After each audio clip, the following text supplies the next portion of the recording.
আসসালামু আলাইকুম। আজকে বডি ধার দিব, তাও আবার টেম্পার দিই।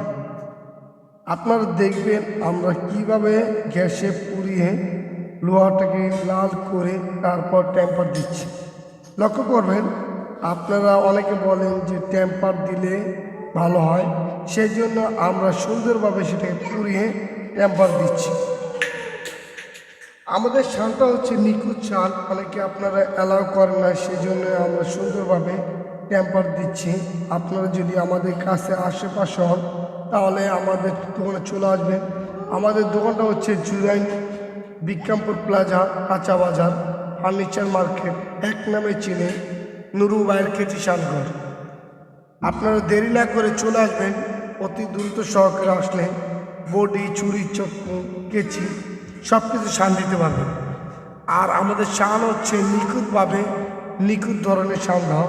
সেটাকে আমরা এখন টেম্পার দেওয়ার পরে সেটাকে পানিতে করছি। আপনারা সবসময় বলেন যে পুরালে কামারের কাছে ধার দিলে সবচেয়ে ভালো হয়। এই জন্য আজকে আপনাদের পুড়িয়ে দেখালাম যে কিভাবে পুড়িয়ে আপনাদেরকে টেম্পার দিচ্ছি। তারপর আমাদের নিখুঁতভাবে শানে আমরা সেটাকে শান দিচ্ছি। আমাদের ভিডিওতে ভালো লাগলে লাইক, শেয়ার, কমেন্ট করবেন আর বিস্তারিত জানাবেন আমাদের কোয়ালিটি ফিশনে। আর আমরা সবসময়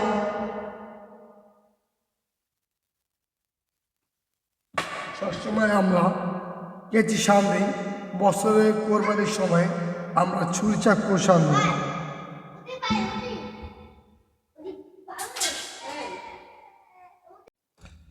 আমরা এখন আরেকটা বডি, দুইটা বডি শান্তিতে আসলো, সেটাকে আবার টেম্পার দিলাম। সুন্দরভাবে টেম্পার দিয়ে সেটাকে ভালো করে লাল করে পুড়ে তারপর পানিতে চুবিয়ে টেম্পার দিলাম। আপনারা আমাদের কাছে আসবেন, কেজি শান দিতে পারবেন অথবা বডিও শান দিতে পারবেন। আমরা সুন্দরভাবে সে বডিকে টেম্পার দিয়ে এখন পানিতে চুবিয়ে গরম করে সুন্দরভাবে এটা টেম্পার দেওয়া হলো। এখন আমরা সুন্দরভাবে সেটাকে শান দেব, সেটা যেন নিখুঁতভাবে যেন চলে।